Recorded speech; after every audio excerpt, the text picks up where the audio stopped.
কোটি কোটি দণ্ডবৎ প্রণিপাত। গতকাল ভাগবত সপ্তাহের প্রথম দিন, আজ দ্বিতীয় দিন। প্রথম দিনের শেষ হয়েছিল প্রথম দিন কর্দম দেবহতী কপিল দেবহতী সংবাদী। এই কপিল দেবহতী সংবাদের শেষাংশে একটা গুরুত্বপূর্ণ শিক্ষা রয়েছে। হর মুষ্কে গুরুশ্চাতা গুরু মুষ্কে নকশ্চন তস্মাৎ সর্ব প্রযত্নেন গুরু এব প্রসাদয়।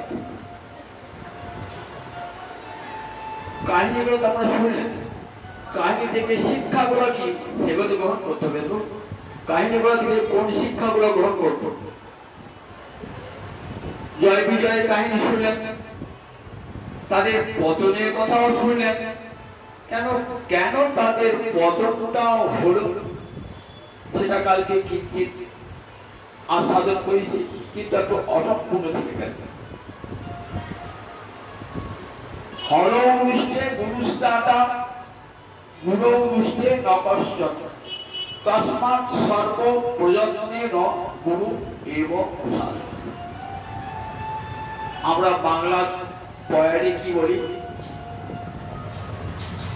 কৃষ্ণ তুষ্ট হলে গুরু রাখি পারে পারে, গুরু রুষ্ট হলে কৃষ্ণ রাখি পারে না।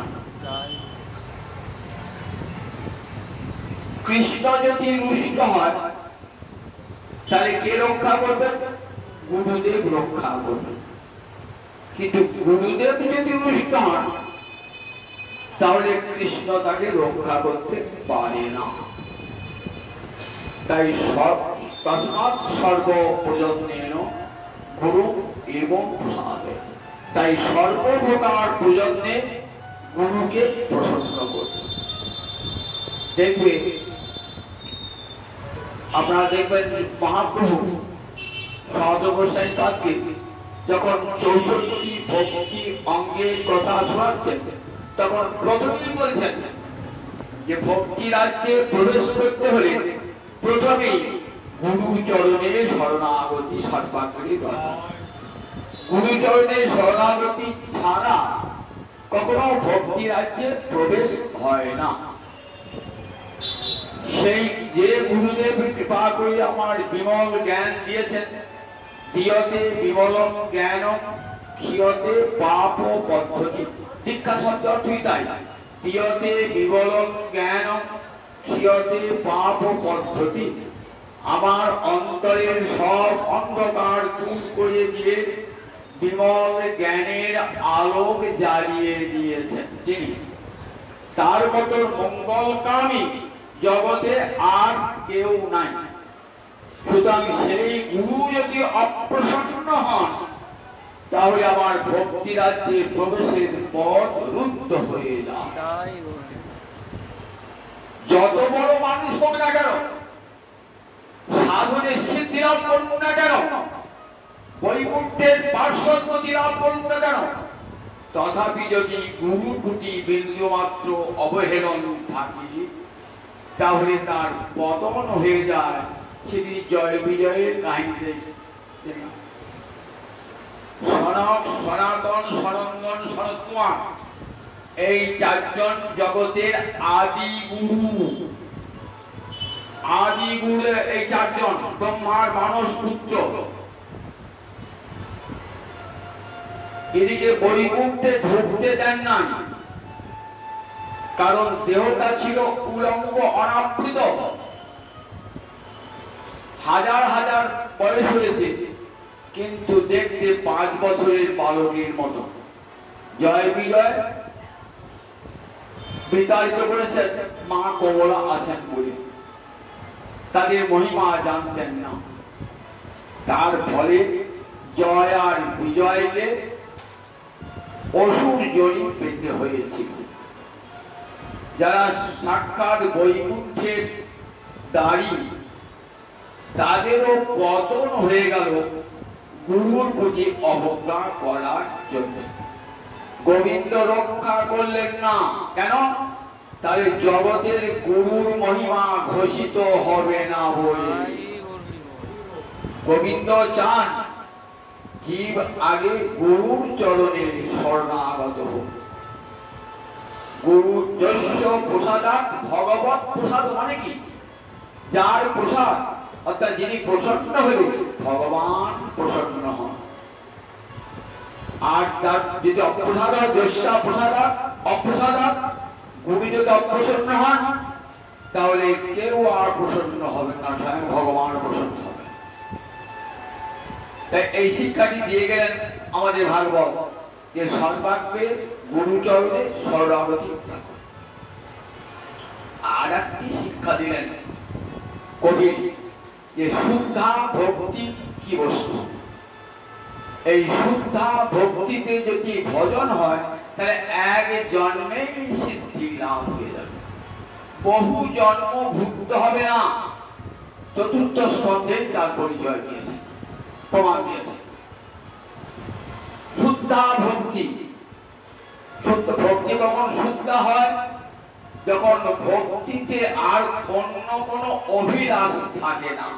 অন্যাভিলাষিতা শূন্য জ্ঞান কর্মাত্ম অনাবৃত আনুকূল্যেন কৃষ্ণানুশীলনম সা ভক্তি উত্তমা মতা।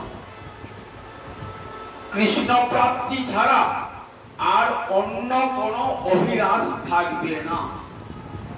জ্ঞান কর্ম যোগের কোনো আবরণ থাকবে না। অনুকূল ভাবে যে কৃষ্ণানুশীলন, তারই নাম বিশুদ্ধা ভক্তি। এই বিশুদ্ধা ভক্তি কেমন? হৃদয়ে কেমন হয়? মদ্গুণ শ্রুতিমাত্রেণ ময়ি সর্ব গুহাশয় মনোগতির অবিচ্ছিন্না যথা গঙ্গাম্বুষো অম্বুধ। কপিল বলছেন নিজের জননীকে, জননীর নাম কি? দেবহূতি।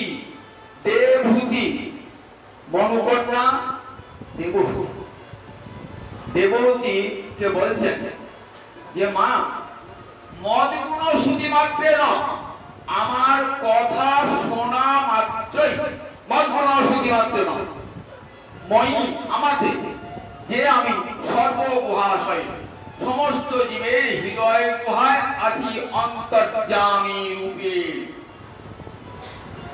আমাদের মনোগতির অবিচ্ছিন্ন, আমাদের মনের গতি হবে কেমন?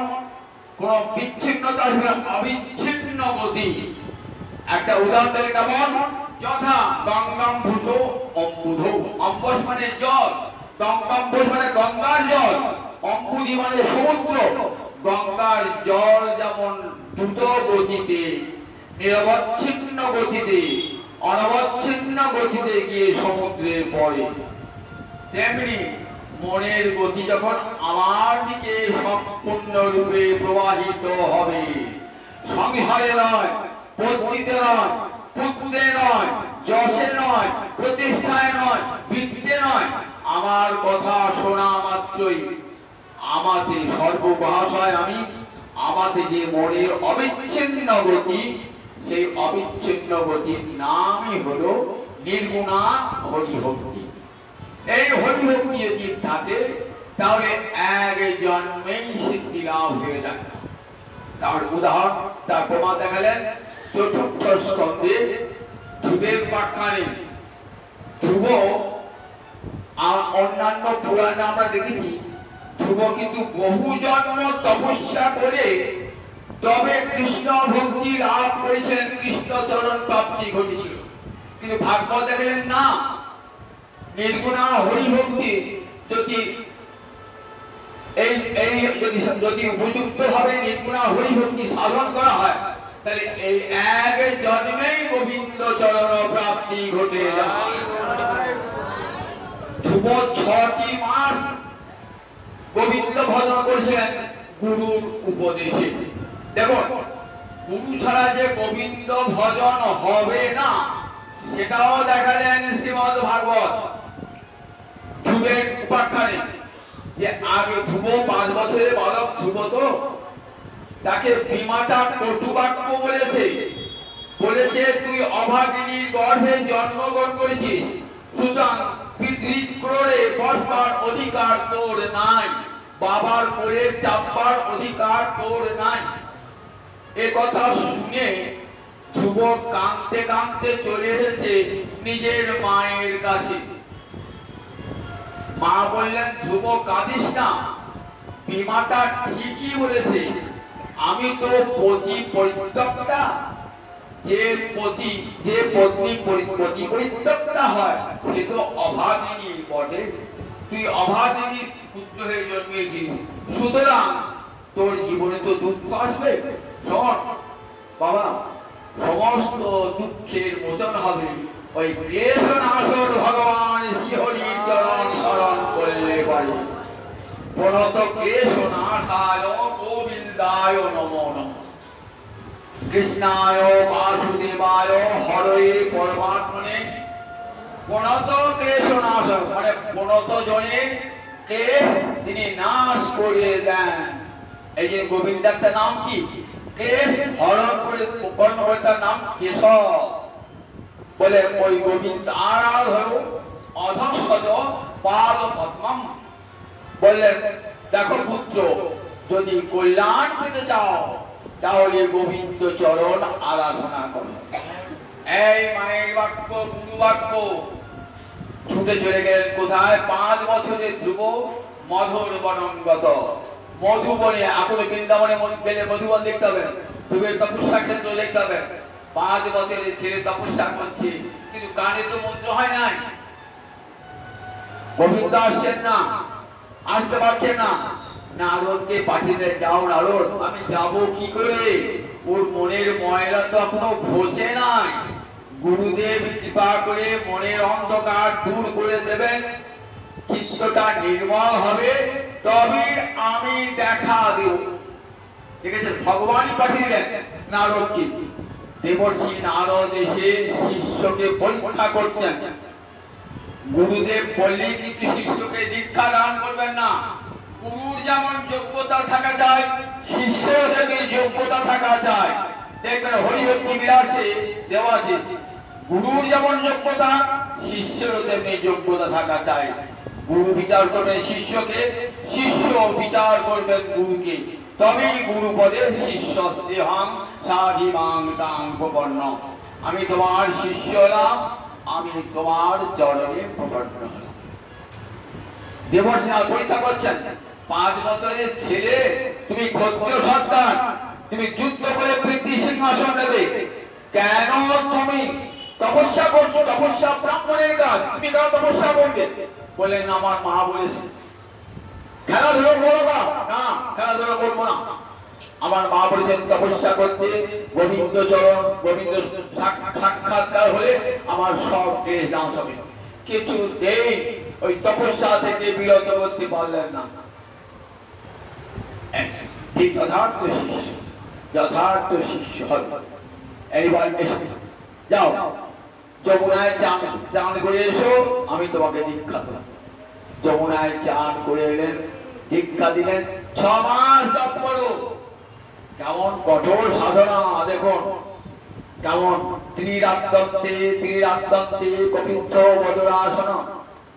প্রতি 3 রাত্রি অন্তর কয়েদ বেল আর কুল। পরে প্রতি 6টি রাত্রি অন্তর কি খেতেন না? গাছের পাতা। তারপরে গাছের পাতাও খেতেন না, গাছের গলিত পত্র। তারপরে শুধুমাত্র জল, শুধুমাত্র বায়ু। তারপরে বায়ুগুলো রোদ করে রেখে দিয়ে এক পায়ে দাঁড়িয়ে ডাকছেন ভগবান। ঊর্ধ্বলোক সব কেঁপে উঠেছে। এই উপর তো অনেক লোক আছে, এটা তো ভুল। এই বুঝে আছে, ভুব সমহ জন তপ সত্য।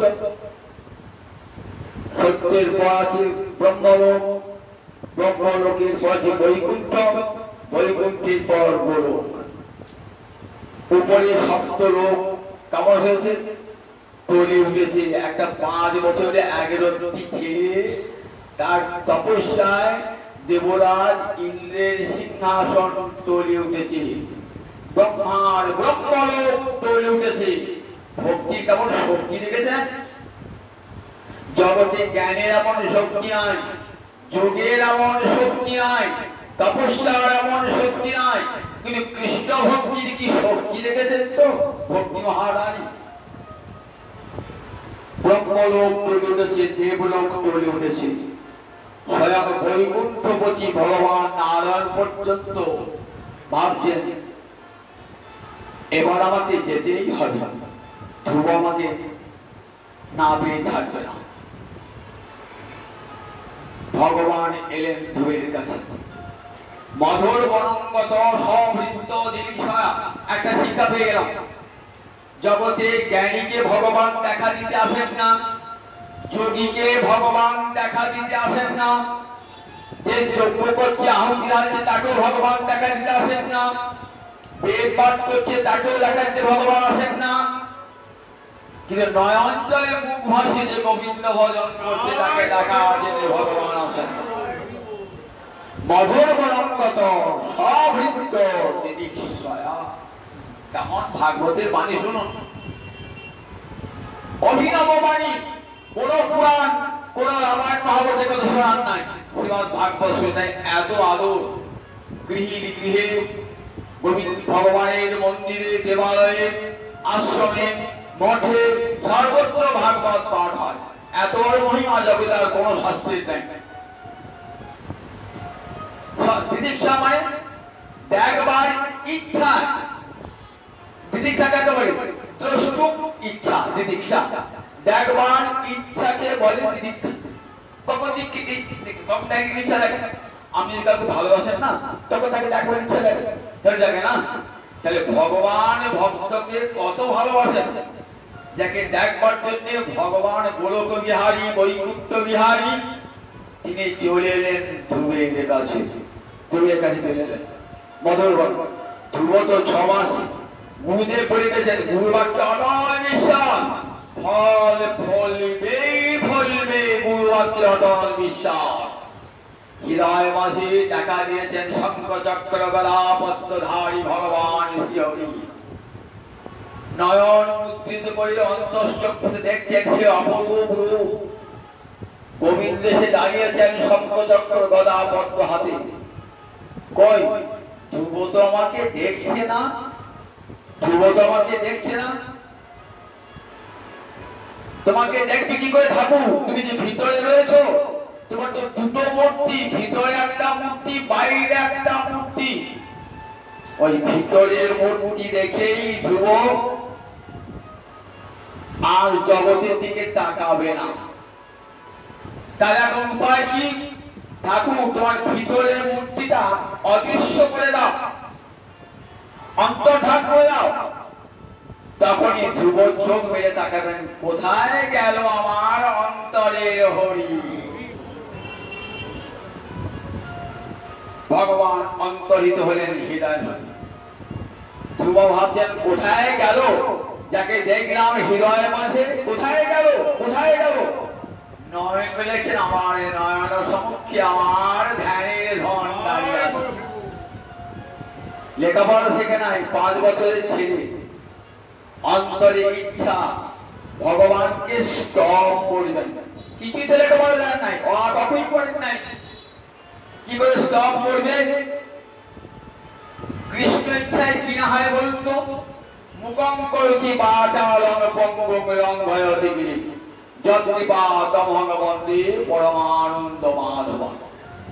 মুখ বোবা বাচাল হয়ে যায় গোবিন্দের করুণায়, বোবা বাচাল হয়ে যায়।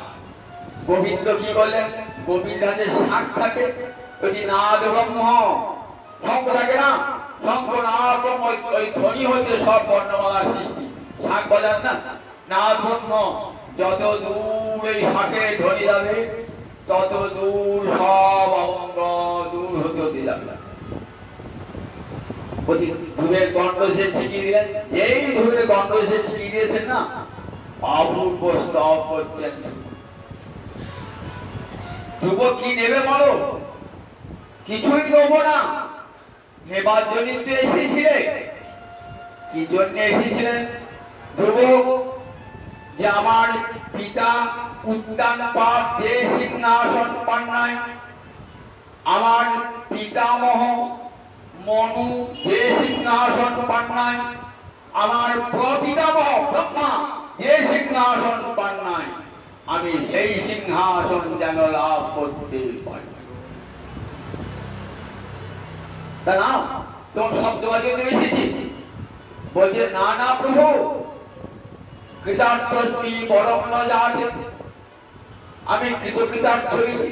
আমি আর কোনো বারে চাই না তোমার চরণ সেবা ছাড়া, আমি আর কোনো বারে চাই না। আমার চাইলেও যেন দিও না হে তোমার রাঙা চরণে সেবা ছাড়া, আমি কোনো বারে চাই না। নেবে না? আমি কৃতার্থ। তাই এতক্ষণ আমার যে প্রার্থনা করছিল, তখন কি জানতাম তুমি এমন করে দাঁড়িয়েছে সামনে, তোমার অপূর্ব রূপ দেখে আর আমি পুরো সব ভুলে গেছি, সব কৃতার্থ বরণ্য যাচ্ছি, কোনো বর চাই না। কাচমি বিচিন্নং দিব্যরত্নং প্রাপ্তম দেবমৈত্র গুঞ্চম, দেবতাও দেখা পায় না, মনুষ্যও দেখা পায় না। আমি তোমাকে পেয়ে গেছি প্রভু। কাচের টুকরো খুঁজছিলাম, খুঁজতে খুঁজতে দিব্যরত্ন পেয়েছি। আর কি কেউ অন্য কিছু পেতে চায় না? দিব্যরত্ন হিরে পেলে আর কাঁচের জন্য কেউ কাঁদে নাকি? কাঁচের জন্য হিরে পেয়ে গেছি তো। এই বরটা দাও প্রভু। কি বর? মুক্তি মুক্তি কিছুই আমার চাই না প্রভু। তাহলে কি নেবে? যারা তোমার ভক্ত, তোমার চরণ সেবা করছে, নিরন্তর তোমার গুণকীর্তন করছে, আমি যেন তাদের সঙ্গ লাভে করতে পারি। দেখলেন ধ্রুব কি চাইল? ভক্ত সঙ্গ লাভ। এই ভক্ত সঙ্গ লাভ না হলে কৃষ্ণ ভক্তি হয় না। ভক্ত সঙ্গে ধ্রুব তাই চাইলেন, আমি আর কিছুই চাই না। আমার যেন জন্মে জন্মে প্রভু সংসার পার হবার ভয় আর করি না। তোমার নাম কীর্তন করতে করতে আমি সংসার সাগর অনায়াসে পার হয়ে যাবো। সংসার সাগর পুষ্পদে পরিণত হবে তোমার নাম কীর্তন করতে করতে। আমি আর অন্য সংসার মুক্তি চাই না। এই সংসারের থেকেই যেন তোমার ভক্ত সঙ্গ করতে পারে। কেমন দেখুন কৃষ্ণ ভক্তি মৃত্যুকরণ তুচ্ছ করে দেয়। তারপরে কতদিন রাজত্ব করছেন কৃষ্ণ আদেশে, রাজত্ব করেছেন ধ্রুব। রাজত্ব করার পর নিয়ে যাবেন ধ্রুবকে কোথায়? নিজের কাছে নিয়ে যাবেন ভগবান। কত ভগবান ভক্ত, কত ভগবানের প্রিয়। দেখুন আপনার বাড়িতে একটা প্রিয়জন আমরা আছে তো, নিমন্ত্রণ করেছেন, আসতে পারছেন না, বলছেন ট্রেনে বাসে হাঙ্গামা যেতে পারছি না। বলে ঠিক আছে আমার বাড়িতে গাড়ি আসতে পাঠিয়ে দেবো। খুব প্রিয়জনকে কি করে? গাড়ি পাঠিয়ে দেন আনবার জন্য। ভগবানের রথ পাঠিয়ে দিয়েছেন, আমার ধ্রুবকে আমার কাছে নিয়ে আসুন। দেখেছেন কত ভালোবাসা থাকলে কি হয় বলুন দিদি একবার? গাড়ি আমাকে পাঠাবে, গাড়ি আমাকে ভাড়া করে খরচ করে দিতে হবে। খুব নিজের জন না হলে আমাদের গাড়ি পাঠাবে? ভগবান রথ পাঠিয়ে দিয়েছেন, আমার ভক্তকে আমার কাছে নিয়ে এসো। রথ এসেছে, রথে যে উঠবেন এই দেহটা ত্যাগ করতে হবে। মায়ের পেটে পাওয়া যে দেহটা, এই দেহটা তো গোবিন্দের কাছে যাওয়া যাবে না। কি করে গোবিন্দের কাছে যাবে? মৃত্যু দেবতা এসে হাজির। কে তুমি? একটা কালো ছায়া। আমি মৃত্যু দেবতা জম এসেছি, আমাকে নিতে হলো না। বলে না, ও দেহ স্পর্শ করবার অধিকার আমার নাই। যে দেহ গোবিন্দ স্পর্শ করেছে সে দেহ আমি ছুঁতে পারি? তাহলে বলে তুমি তোমার চরণ দুটো আমার মাথায় দাও। যমরাজা পরম বৈষ্ণব। সে কথা জানেন? পৃথিবীতে 12 জন বৈষ্ণব আছে। কতদিন বলেছি 12 জন বৈষ্ণব। কে কে বলেন দেখি? স্বয়ম্ভূ শম্ভু নারদ কুমার কপিল মনু প্রহ্লাদ জনক ভীষ্ম বই বয়াস কি বয়। যমরাজা বলছে পৃথিবীতে 12 জন বৈষ্ণব। কে কে? স্বয়ং ভুবনে ব্রহ্মা, শম্ভু মানে শিব, শম্ভু নারদ, কুমার শরৎ কুমার, কপিল মনু, আর প্রহ্লাদ, জনক, বিশ্ব, বলিরাজা, ব্যাসনন্দন, সুখদেব, আর আমি যমরাজা বলছি। তা একজন বৈষ্ণব আর একজন বৈষ্ণবের মাথায় পা রাখতে পারে? তারা কার মাথায় পা রাখে না? তারা বলে আমার মাথায় পা রাখবো, এই যে বৈষ্ণবের গুণ। বৈষ্ণব কোনদিন অপরের মাথায় পা দেন না, বলেন তোমার চরণ দুটো আমার মাথায় রাখ। এটাই তো বৈষ্ণবের গুণ। ব্রাহ্মণ চণ্ডালাদি কুকুরান্ত করি, দণ্ডবাদ করিবে বহুমান্য করি, এই সে বৈষ্ণব ধর্ম সবারে প্রণতি, সেই সে পাশন নিজার ইথে নাহি মতি। ব্রাহ্মণ চণ্ডাল সবার পায়ের ধুলো নেন বৈষ্ণব, এটাই তো বৈষ্ণবের বড় গুণ। স্বয়ং রামদাস বাবাজি এই যুগে দেখিয়ে গিয়েছেন, একটা কুকুরের পায়ের চরণ ধুলি পর্যন্ত মাথায় নিয়েছেন, জগৎকে দেখিয়েছেন। আদিজ চণ্ডালী তাই দিতে পারে? তাহলে না না না, তোমার মাথায় পা দিতে পারবো। তাহলে উপায় কি? আমি একটা নতুন বস্ত্র আনছি, সেই বস্ত্রটা আমার মাথায় থাকবে, আর বস্ত্রের নিম্নাংশ দিকে আবার চরণটা ঠিক দিলাম। তাই আনা হলো বস্ত্রটা মাথায়, জয়ের মাথায়, আর নিচের চরণ দিয়ে উঠে গেলেন, জগৎকে দেখালেন। উপরে উঠতে গেলে কি করতে হয়? সিঁড়ি চাই। উপরে উঠতে রথটা উঁচু, তো উঁচুতে উঠবেন কি করে? সিঁড়ি চাই। তো তার সিঁড়িটা কি না? মৃত্যুর মাথাটা হলো সিঁড়ি। সেই মৃত্যুর মাথায় পা দিয়ে ধ্রুব রথে উঠলেন, জগৎকে দেখালেন দেখো মৃত্যুর মধ্যে পদম ধত্তা, মৃত্যুর মাথায় পা দিয়ে ধ্রুব চলে গেলেন বৈকুণ্ঠ লোকে। সঙ্গে গেলেন নিজের জননীকে সত্য, জননী কৃতার্থা। বংশে যদি বৈষ্ণব জন্মায় তাহলে কি হয়? জননী হলে রত্নগর্ভা, আর কুলং পবিত্রং জননী কৃতার্থা, বংশ পবিত্র হয়ে যায়, আর জননী কৃতার্থ হন। আর ধ্রুবের জন্য মায়েরও যাত্রা কোথায়? ওই বৈকুণ্ঠে নূতন বৈকুণ্ঠ তৈরি করলেন, তার নাম ধ্রুবলোক। আজ আকাশে ধ্রুব তারা দেখেন তো, ওটা কি? ধ্রুবলোক। ওখানে ধ্রুবকে বৈকুণ্ঠের মতন ধ্রুব চলে গেলেন। ভাবছে আমার দুঃখিনী মা কোথায়? দেখাচ্ছে ওই দেখো তোমার আগে আগে যাচ্ছেন তোমার মা, তার জন্য একটা আলাদা রথ। দেখো দেখ কেমন দেখালেন ভগবান।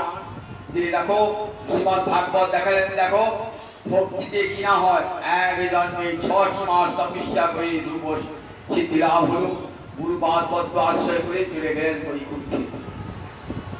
এরপরে আমরা দেখতে পাই চতুর্থ স্কন্ধে আর এক পুরঞ্জনের উপাখ্যান। একটাকে শুনলেন তো, পুরঞ্জন। জীবাত্মাকে কি বলেছে? জীবাত্মাকে পুরঞ্জন বলেছেন। কেন? পুরং জনতি, যেমন যেমন কর্ম করবেন সেই অনুযায়ী আপনার পুরটা তৈরি। পুর মানে নগর, পুর মানে আবাস, যেখানে থাকা হয় তাকে পুর বলে। এই দেহটাকে কি বলে? ব্রহ্মপুর। উপনিষদ বলেছে না ব্রহ্মপুর। এখানে ব্রহ্ম থাকে। কে থাকে?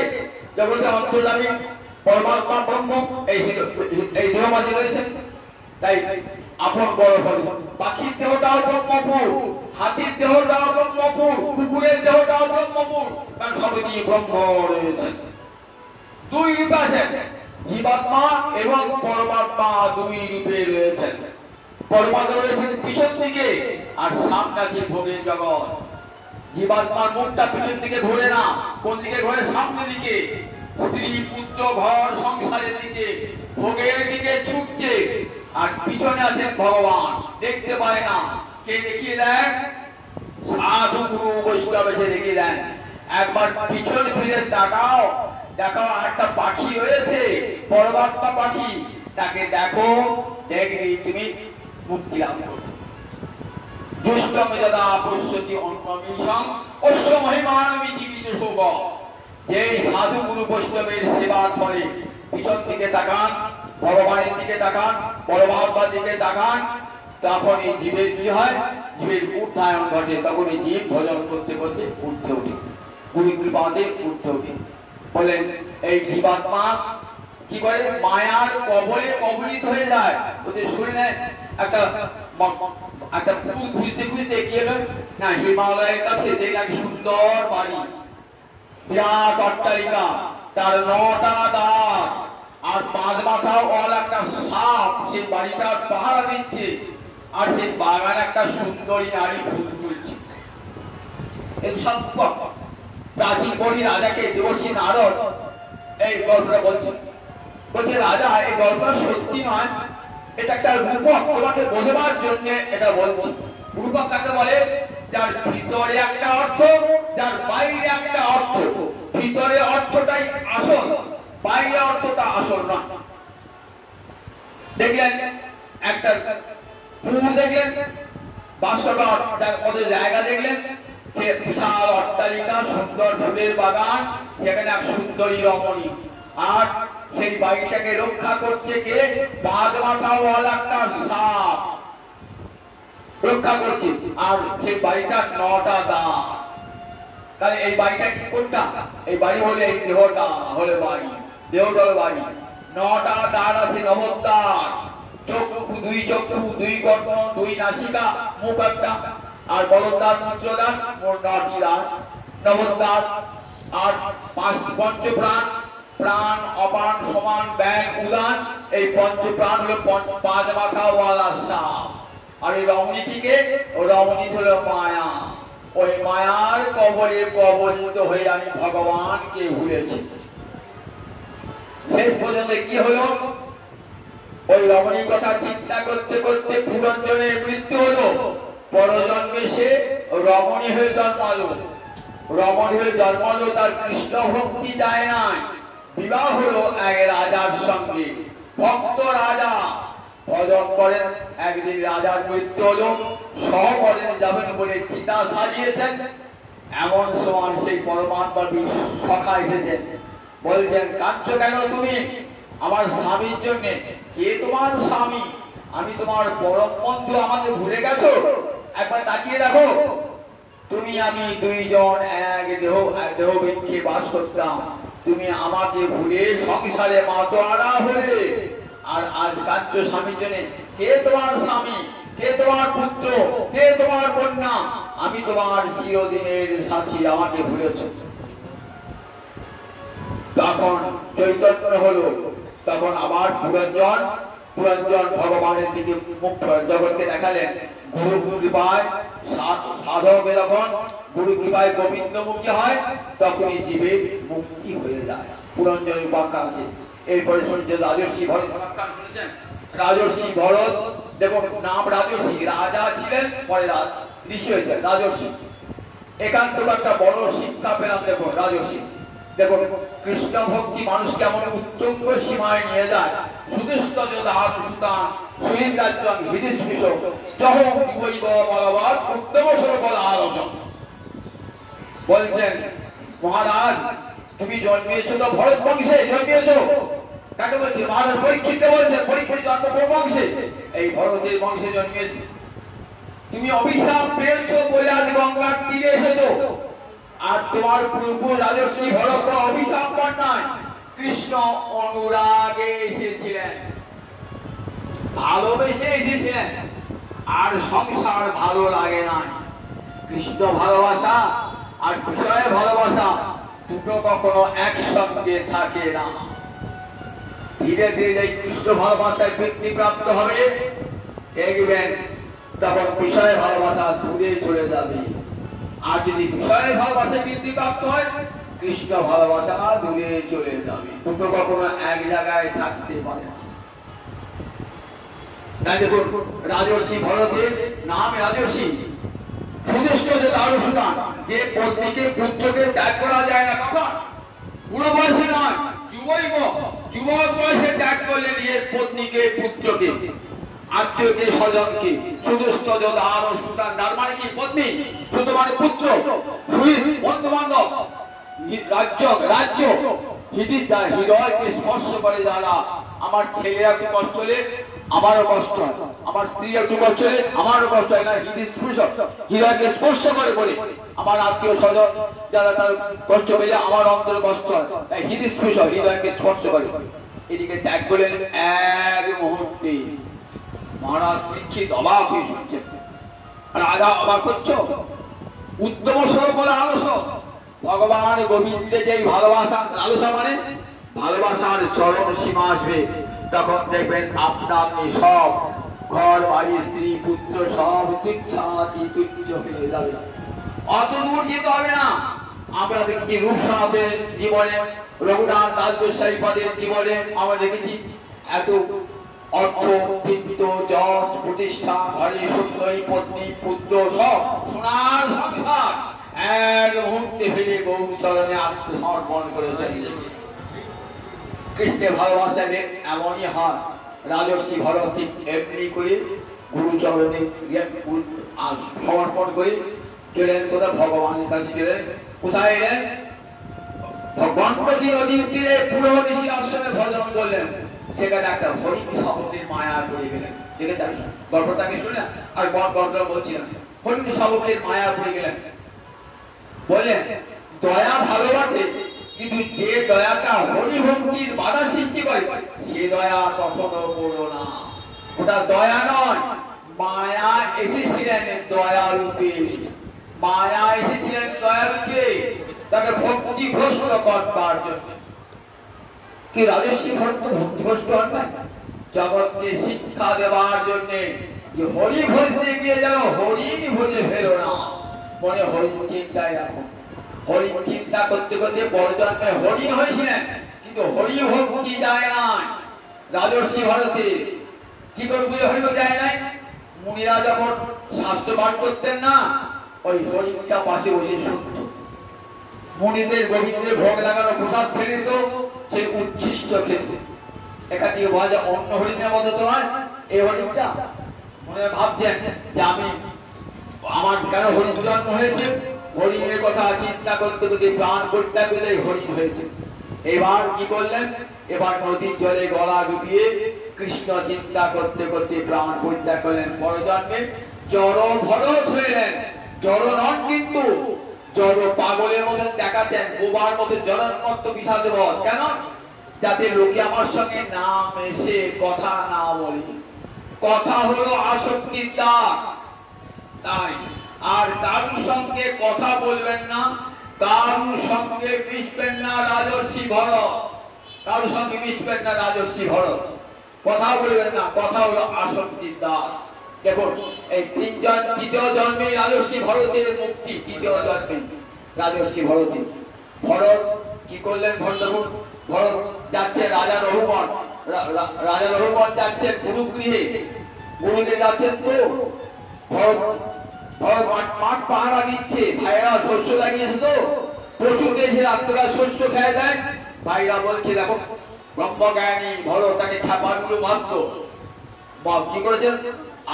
আগের মাথায় বসিয়ে দিয়েছেন, আগের মাথায় বসিয়ে দিয়েছেন। সেখানে রঘুবনের পালকি একটা বাহক অসুস্থ হয়ে পড়েছে। তখন কি করলেন? তখন রাজর্ষি ভরতকে ধরিয়ে এলেন। রাজর্ষি ভরত কি করলেন? রাজকে পালকি বইছেন। পালকি কখনো টলছে, আবার কখনো দাঁড়িয়ে যাচ্ছে, কখনো দুলছে। রাজা বলছে হ্যাঁ রে, পালকি দুলছে কেন? পালকি থেমে যাচ্ছে কেন? অন্যান্য বাহকেরা বলছেন আমার জন্য নয়, আমাদের জন্য নয়, তবে কার জন্য? নতুন বাহকটার জন্য। কেন বলুন দেখি? রাজর্ষি ভরত যেখানে দেখছেন পিঁপড়ে আছে, সেখানে পাটা তুলে যাচ্ছেন যাতে পিঁপড়ে আমার পায়ের চাপে পড়ে না যায়। যেখানে তুলসী গাছ আছে, পাটা তুলে যাচ্ছেন তুলসীতে যেন আমার চরণটা না ঠেকে। তাই পালকিটা একবার দুলছে, একবার থেমে যাচ্ছে। নামা পালকি, তুমি কে হে? তুমি জায়গাটা মোটা সোটা নয়, চলতে পারছো না, ক্লান্ত হয়ে গেছো। ভরতের তো দেহ স্থিতি নাই। ভরত বলছে রাজা আপনি যে গালি গুলি আমাকে দিচ্ছেন না, এটা আমার লাগছে। কেন? আমি তো আমার দেহটাই গালি দিচ্ছেন। আমি মোটা সোটাও নই, আমি রোগাও নই, আমি ক্লান্তও নই, আমি শান্তও নই। আমার দেহটা ক্লান্ত, আমার দেহটা রোগা মোটা হতে পারে। আর আমি যে আত্মা সে রোগাও নয় মোটাও নয়, এটি তো আমি। এখন দেহ স্মৃতি নাই, দেহ আত্মজ্ঞানী তো, তাই দেহ স্মৃতি নাই, আত্মজ্ঞানী। বলছেন আমি ক্লান্ত নয়, আমার আত্মা কখনো ক্লান্ত হয় না। তুমি কে গো? তা বললে রাজা আমি রাজর্ষি ভরত, এটা আমার তৃতীয় জন্ম। তুমি কে? আমি রাজা। কোথায় যাচ্ছ? আমি গুরুগৃহে যাচ্ছি। পালকি করে যাচ্ছ গুরুগৃহে? গুরুগৃহে তো পালকি করে যায়, অহংকার দেখাতে দেখাতে গুরুগৃহে পালকি করে যায়। কেমন করে যাব? ভক্তের চরণ ধুলি অঙ্গে মেখে যেতে হয়, তবে গুরু কৃপা লাভ হয়। শোনো রাজা, যত বড় ভজন সাধন করো না কেন, যদি বিনা মহৎপাদন অভিষেকম ভক্তের চরণ ধুলি মাথায় না মাগলে কৃষ্ণ ভক্তি লাভ হয় না। ঠাকুর নরোত্তম উচ্চকণ্ঠে বললেন, বৈষ্ণবের পদ ধুলি তাহে মোর স্নান কেরি, তর্পণ মোর বৈষ্ণবের নাম বিচার করিয়া মনে ভক্তি রস আস্বাদনে মধ্যস্থি ভাগবত পুরাণ। বৈষ্ণবের পদ ধরি তাহে মোর স্নান কেরি। ভাগবতের কথা। মহৎপাদ বিনা মহৎপাদ অভিষেক, মহতের চরণের পায়ে ধুলায় অভিষিক্ত না হলে পরে গোবিন্দ কি বালা হয়, কৃষ্ণ কি বালা হয় না। ভক্ত পদ রজ আর ভক্ত পদ জল, ভক্ত ভুক্ত সে এই তিন সাধনের মত। ভক্তের পায়ের চরণ ধুলি স্বয়ং ভগবান লিখেছেন। সুদামার চরণ ধুয়ে দিয়েছেন, চরণ দিয়ে সেই চরণ ধুতে জল আজ শিরে তুলি রইল। ভক্ত পদ জল আজ শিরে তুলি রইল। ভক্ত মহিমা দেখা দিতে শিরে তুলি রইল। ভক্তের পদ জল মাথায় নিয়েছেন, এই ভক্তের পদ ধুলি মেখে তো কিসের আমার গৌর হয়েছেন, চাইছেন ভক্তি লাভ করতে। শাস্ত্র বলছেন ভগবান আমার ভক্তি চায় নাকি? হ্যাঁ, আমার ভক্ত দেখে লোভ হয়েছে। কি লোভ হয়েছে ভক্ত থেকে? বলে হ্যাঁ, ভক্ত আমাকে ভালোবেসে কত আনন্দ পায়, তুমিও তো আনন্দ পাও, কিন্তু আমার আনন্দের চেয়ে ভক্তের আনন্দ অনেক বেশি। আমি ভক্ত হতে চাই। কি বলো তো, বিধান দাও। রামায়ণ মহাভারত পুরাণ বেদ উপনিষদ বলছেন জগতে জীব ভক্তি চায় তাকে আমরা ভক্তি উপদেশ দান করতে পারি। তুমি ভগবান, তোমাকে আবার কি উপদেশ দান করবো? বলতে বলো না। তারপরে দেখো আমাদের কিন্তু একটাই বিধান। কি বিধান? ভক্তের চরণ ধুলি অঙ্গে মাখতে হবে, তবে ভক্তি লাভ। তুমি ভগবান হলে আমার জন্য বিশেষ কিছু হবে না? হবে না? যারা এই জগতে যারা ভিআইপি লোক হয়, ভিভিআইপি হয়, তার জন্য বিশেষ ব্যবস্থা থাকে। আমি লাইন দিয়ে দাঁড়িয়েছি আর একটা কাজ তা এগিয়ে হয়ে গেল, তা আমি ভগবান আমাদের কাউকে দিতে হবে না? বলে না, আমাদের কাছে ভিআইপি টিআইপি কিছু নাই, সবার জন্য একজন। কি নিয়ম? তা বলে ভক্তের চরণ ধুলি মাখতে হবে। বেশ, আমি ভক্তের চরণ ধুলি মাখবো। কোন ভক্তের চরণ ধুলি? গোবিন্দ যে সব মাখবেন না, যিনি সব ছেড়ে দিয়েছেন, যিনি নিষ্কিঞ্চন, যার গোবিন্দ ছাড়া আর কিছু নাই, সে কে? রাধা রানী হলেন আমার নিষ্কিঞ্চন ভক্ত। রাধা রানীর সোনার বরণ, রাধা রানীর সোনার বরণ, সোনার চরণ। তার চরণ যে ধুলি রেখে দিয়েছে সেটাও সোনার ধুলি। সোনার বরণ, সোনার চরণ, আবার সোনার ধুলি চরণে। সেই ধুলি মাগলেন গোবিন্দ। সরবরল খণ্ডন মম শিরসি মণ্ডন দেহি পদ পল্লব মুলান। দাও দাও রাধে তোমার ওই রাঙা চরণ, ওই রাঙা চরণ আমার শির ভূষণ। দাও দাও আমার, দাও দাও আমার মাথায় দাও গো ওই যে গোবিন্দ বন্দিত চরণ, আমার মাধবের শিরভূষণ।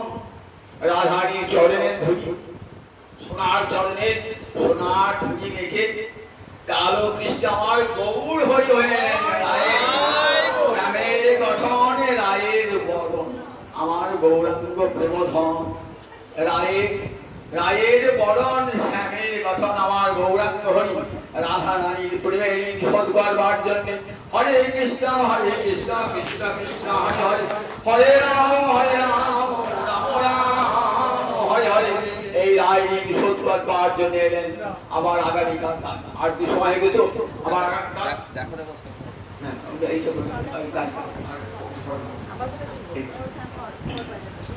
জয় জয় রাধে কৃষ্ণ গোবিন্দ জয় জয় রাধে কৃষ্ণ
চলন বেরিয়েছে যদি না এই বিষ্ণুর কাছে সুদামের কাছে বাবুর কাছে চাইলে বাবা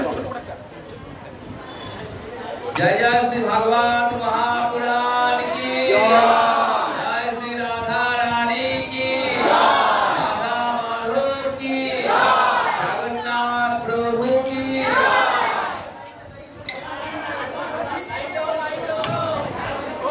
जय निताई গতকালের মতো লাইন দেবেন শৃঙ্খলাবদ্ধভাবে লাইনটা দেবেন যাতে করে তার আগে ভাগবত আরতি হবে এই আরতি